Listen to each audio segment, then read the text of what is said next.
11 सितंबर 1967 दिल्ली से हजारों किलोमीटर दूर सिक्किम के उन पहाड़ों में जहां हवा इतनी पतली होती है कि सांस लेना भी एक मेहनत का काम है। उस सुबह चाइनीज साइड से एक सीटी बजी और फिर गोली चली। पहली ही गोली में इंडियन जवान गिरे और उस पल एक चॉइस थी, पीछे हट जाओ या खड़े रहो और जवाब दो। सेकंड ग्रेनेडियर्स के वो जवान खड़े रहे। ये है नाथुला क्लैश की असली कहानी। 1967 की वो लड़ाई जो इंडिया और चाइना के बीच लड़ी गई, 14,140 फीट की ऊंचाई पर, और जिसने ये दिखाया कि वो हार एक परमानेंट रियलिटी नहीं थी। लेकिन इस कहानी को समझने के लिए हमें 5 साल पीछे जाना होगा, 1962 तक। अक्टूबर 1962 इंडिया और चाइना के बीच एक ऐसी लड़ाई हुई जिसने पूरे देश को अंदर तक झकझोर दिया। 28 दिन, 1383 इंडियन सोल्जर्स शहीद, हजारों घायल और एक बड़ा भूभाग अक्साई चिन जो आज भी चाइना के कंट्रोल में है। लेकिन उस युद्ध ने सिर्फ जमीन नहीं ली, उसने इंडिया का आत्मविश्वास भी तोड़ा। पूरी दुनिया में एक धारणा बन गई कि हिमालय की उन ऊंचाइयों पर, उस कठिन भूगोल में चाइना को रोकना इंडिया के बस की बात नहीं। ये धारणा इतनी गहरी थी कि खुद इंडियन लोग भी इसे सच मानने लगे थे। न्यूज़पेपर्स में लिखा जाता था, नेताओं के भाषणों में कहा जाता था, दुनिया सुनती थी। उस युद्ध में इंडियन आर्मी के पास एडिक्वेट प्रिपरेशन नहीं थी, हाइट पर लड़ने के लिए सही इक्विपमेंट नहीं था, आर्टिलरी सपोर्ट नाकाफी था। ये कमजोरियां इंस्टीट्यूशंस की थीं, इंडियन जवानों की नहीं। वो जवान जो उस लड़ाई में लड़े, वो अपनी जान देकर लड़े। उस युद्ध के बाद इंडिया ने सबक सीखा। 7 नई माउंटेन डिविजन्स बनाई गईं, हाइट पर लड़ाई के लिए स्पेशल ट्रेनिंग दी गई, आर्टिलरी को मजबूत किया गया। 1967 तक आते आते 17वीं माउंटेन डिवीजन की कमांड मेजर जनरल सागत सिंह के हाथों में थी। वही सागत सिंह जो बाद में 1971 के युद्ध में भी एक इंपॉर्टेंट रोल निभाने वाले थे।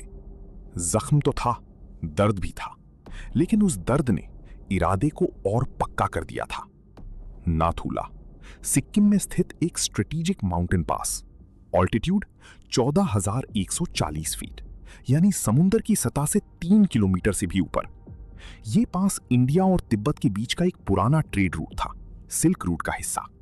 लेकिन उस युद्ध के बाद ये सब बंद हो गया। अब यहां इंडिया और चाइना के सोल्जर्स तैनात थे, एक दूसरे से सिर्फ कुछ 100 मीटर की दूरी पर। नाथुला के सेंटर में तो दोनों देशों के सोल्जर्स महज 1 मीटर की दूरी पर खड़े रहते थे। और नाथुला से कुछ किलोमीटर उत्तर में एक और पास था, चोला। ये दोनों पासेस, ये 2 अलग अलग मोर्चे 1967 की इस कहानी के 2 चैप्टर हैं। छोटी छोटी झड़पें होती रहती थीं, verbal arguments, pushing, tension. China में कल्चरल रेवोल्यूशन चल रही थी। माओ जेडोंग की अग्रेसिव पॉलिसीज का असर बॉर्डर पर भी था। चाइनीज सोल्जर्स का एटीट्यूड पहले से काफी ज्यादा अग्रेसिव हो गया था। अगस्त 1967 इंडियन आर्मी ने एक प्रैक्टिकल डिसीजन लिया। नाथुला पर एक बार्ब्ड वायर फेंस लगाया जाए ताकि जमीन पर एक विजिबल लाइन हो, ताकि क्लैरिटी रहे। सीधा सा काम लगता है ना? लेकिन इस सीधे से काम ने एक बड़ा तूफान खड़ा कर दिया। 20 अगस्त 1967 को सेकंड ग्रेनेडियर्स बटालियन को ऑर्डर मिला।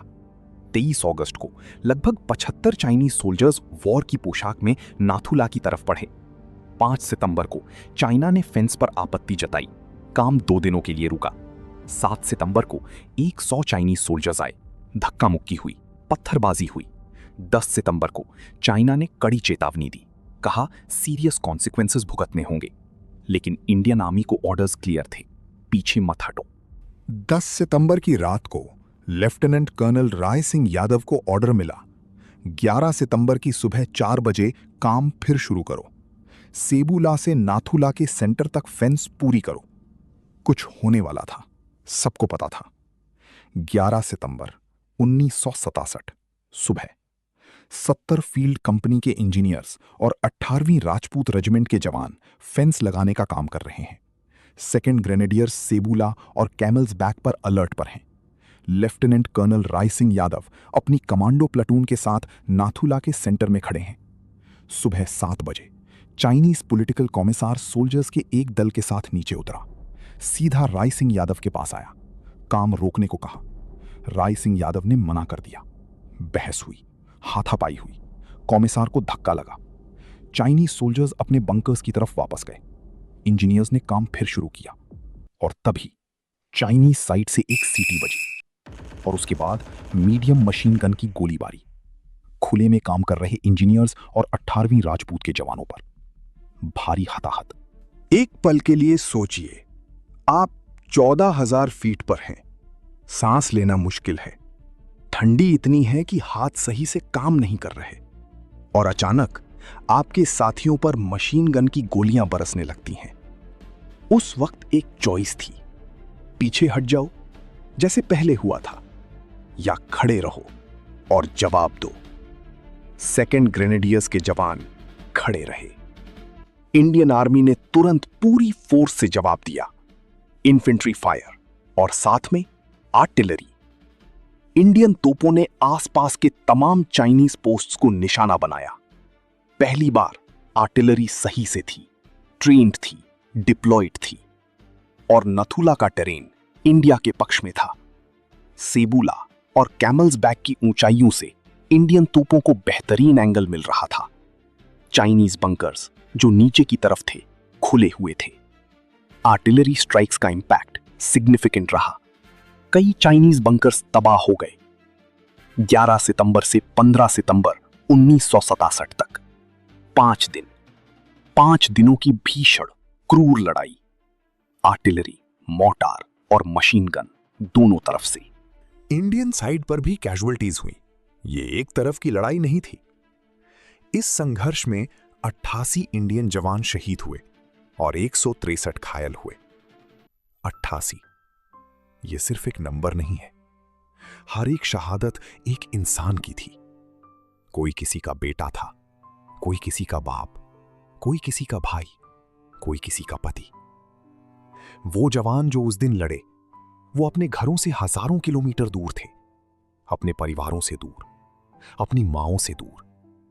लेकिन वो एक काम कर रहे थे जो उन्हें करना था, अपनी जमीन बचाना। जब कैप्टन डागर शहीद हुए और लेफ्टिनेंट कर्नल राय सिंह यादव खुद घायल हो गए, तब भी वो मैदान में डटे रहे। उन्होंने अपने जवानों को अपनी मौजूदगी से लड़ने की प्रेरणा दी। लेफ्टिनेंट NC गुप्ता ने दक्षिणी शोल्डर पर एक पोस्ट को अकेले घंटों तक संभाले रखा, जब तक कुमक नहीं आई। 12 सितंबर को इंडिया ने सीज फायर प्रपोजल भेजा। चाइना ने इनकार किया। 14 सितंबर तक सिचुएशन काफी हद तक शांत हो गई। 15 और 16 सितंबर को दोनों देशों के शहीद जवानों के पार्थिव शरीर एक दूसरे को सौंपे गए। चाइनीज साइड को भी भारी नुकसान हुआ, लेकिन एग्जैक्ट नंबर्स ऑफिशियली क्लियर नहीं है। 5 दिन बाद इंडियन फोर्सेस ने अपनी ग्राउंड पोजीशंस मेंटेन की। बार्ब्ड वायर फेंस कंप्लीट हुआ। वो धारणा उस दिन नथुला पर टूटी। इस कहानी में एक नाम है जो हर इंडियन को जानना चाहिए, लेफ्टिनेंट कर्नल राय सिंह यादव। 17 मार्च 1925 को हरियाणा के रेवाड़ी जिले के कोसली गांव में जन्मे। 1944 में सिपॉय के रूप में आर्मी में भर्ती हुए। 1950 में सेकंड ग्रेनेडियर्स में कमीशन हुए। 11 सितंबर को जब चाइनीज मशीन गन की गोलियां बरसने लगी, राय सिंह यादव खुद घायल हो गए, लेकिन उन्होंने मैदान नहीं छोड़ा। अपने जवानों के साथ कंधे से कंधा मिलाकर लड़ते रहे। उनकी इस असाधारण वीरता के लिए उन्हें महावीर चक्र से सम्मानित किया गया। यह भारत का दूसरा सर्वोच्च सैनिक सम्मान है। इंडियन आर्मी में उन्हें कहते हैं नथुला का बाघ। ब्रिगेडियर राय सिंह यादव 23 मार्च 2017 को इस दुनिया से विदा हुए, 92 साल की उम्र में। एक वीर सैनिक की तरह जिए और वैसे ही विदा हुए। मेजर विश्वनाथ सिंह को भी महावीर चक्र मिला। कई जवानों को वीर चक्र और सेना मेडल से सम्मानित किया गया। उन सबका बलिदान इस देश का कर्ज है। नाथुला का संघर्ष अभी ठंडा भी नहीं हुआ था। यह सिर्फ एक इंसिडेंट नहीं था, ये एक पैटर्न बन रहा था। 1 अक्टूबर 1967 चोला पास पर, याद कीजिए, नाथुला से कुछ किलोमीटर उत्तर में स्थित वो दूसरा पास जो इस पूरी कहानी का दूसरा चैप्टर है। उस दिन 7/11 गोरखा राइफल्स की कुछ कंपनीज वहां तैनात थीं।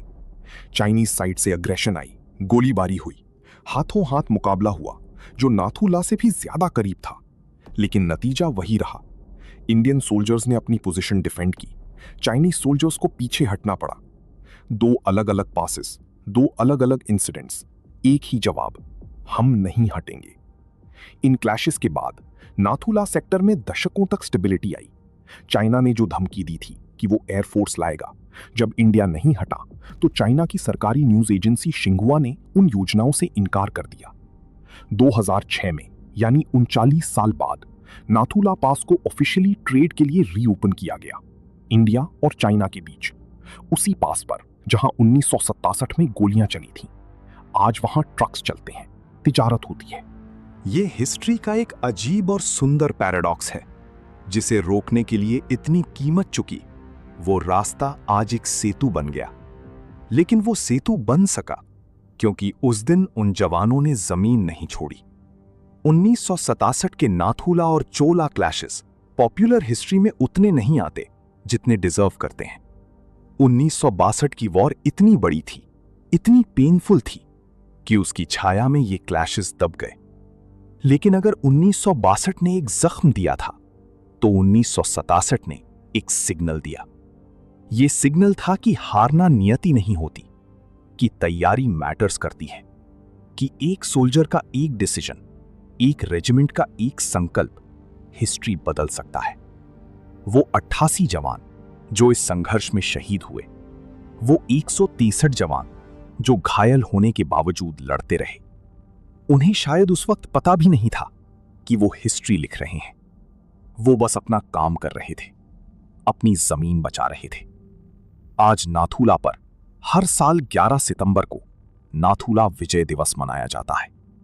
शीरथांग वॉर मेमोरियल पर उन वीरों को याद किया जाता है, उनके नाम पत्थर पर उकेरे गए हैं।